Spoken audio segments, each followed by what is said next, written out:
Hi friends, if you're looking for perfect turmeric pie, guys, I got you. I got this perfect recipe that I really want to share with you. So let's get into this video. Alright, so next we're gonna add our flour. So I'm using all-purpose flour, or in Ghana we call it soft flour.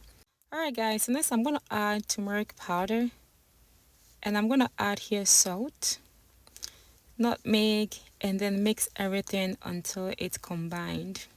Alright friends, so the secret of making perfect flaky pie, you need the right butter. And here I'm using Kerrygold. It is absolutely the best, and always you want to choose unsalted butter. The reason why your pie always comes hard is because American butter contains more water than fat, so that's why your pie always turn out to be really hard. So I'll recommend that if you are trying to buy that butter, make sure that you always go for European butter.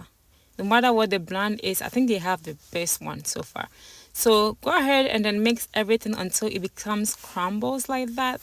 Then gradually add cold water right here, just like how I am doing this recipe. When it comes to making meat pie, guys, I think you have to have a lot of patience.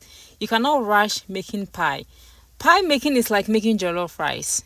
It's a lot of work. At the same time, you have to have patience. So yeah guys, gradually add this water until the dough becomes crumbled. And don't be scared, and don't worry about the texture.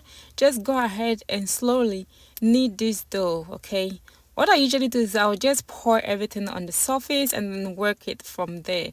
Alright guys, so when it comes to the batter, it's similar like Menard. I think that's the one they have it in Ghana. I think the consistency is like the similar. So if you are in Ghana, you can actually use. So after I get the dough formed, I'm gonna use my roller, and slowly I'm just gonna roll this dough. Usually, some people let it chill in the fridge for about 30 to an hour. I feel like, to me, it is not really necessary. And the more you let it sit in the fridge, I feel like the dough becomes really tough, especially the flour, and it is hard to work with. That is my opinion and experience, okay? But you can surely let it chill if that's what you want. Alright family, so you can definitely tell dough looks very crumble, and that is what you want, okay? So you're gonna work with this dough using sprinkle of flour if it is feel like it's a little bit too crumble for you. But trust me, this is the perfect consistency when it comes to making that rich flaky pie. Okay, yeah, so I've already made my filling. Since the filling part is not as difficult as the dough, I really want to show you like how to make that perfect dough. That is what we're focusing on in this video.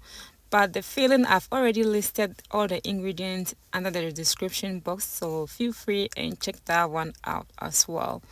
Yeah, so this is actually the right texture that I like.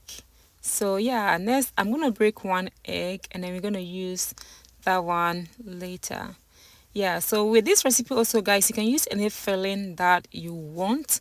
I always use tuna because I really love tuna, but you can use chicken, ground turkey, whatever that you preferred. Yeah, and then add that. So you can tell that this pie looks so rich. That is how you want it, okay? So now you know how to choose the right butter when it comes to making authentic rich Ghanaian pie recipe. Yeah, so just like that, it looks so nice. I'm so happy when it comes out so perfect. And today, guys, we're gonna bake this pie in our asanka. With 2.5 cups, you're definitely gonna get about 7 pies. And since all of them are not gonna fit in that asanka, I will bake some on my tray. So after everything is done, I'm gonna show you the difference between baking your pie in asanka versus on a tray. I remember on my last video that I posted about how to bake your pie in asanka, somebody asked me, the wapa, I don't think there is any difference between baking your pie in asanka or on a tray. And I'm like, yes, there's a big difference, okay? When it comes to texture and consistency, you want to bake your pie in asanka to get that flaky and flat and then smooth texture. Okay, I will show you when this pie is done. So next I'm gonna blanch some egg on the top just to give it that rich golden color. So before you work on your dough, guys, please make sure you set your oven to 350 degrees Fahrenheit and 176 Celsius. Okay, yeah, and then that's what we're gonna use to bake this pie. So you can tell that it is almost done, it's halfway. So I let it bake for about 30 minutes and then it came out so perfect. So let me show you how this one looks. So this is the one I bake it using parchment paper. I'll show you how the consistency is. You can tell that it looks more flatter and not flaky. But the one that I bake it in asanka, look at how it came out. It looks so perfect, flaky, and a very smooth on the bottom. You can definitely tell, and it looks so rich too. Alright, so I forgot to show you guys what kind of flour that I usually use for my bakeries. This is like the top of the game, guys. This flour is absolutely amazing, but you can only get it from Costco. You have to have like a membership to go to Costco and buy this flour. If not, you can also use King Arthur all-purpose flour. Is also the best flour that I really love.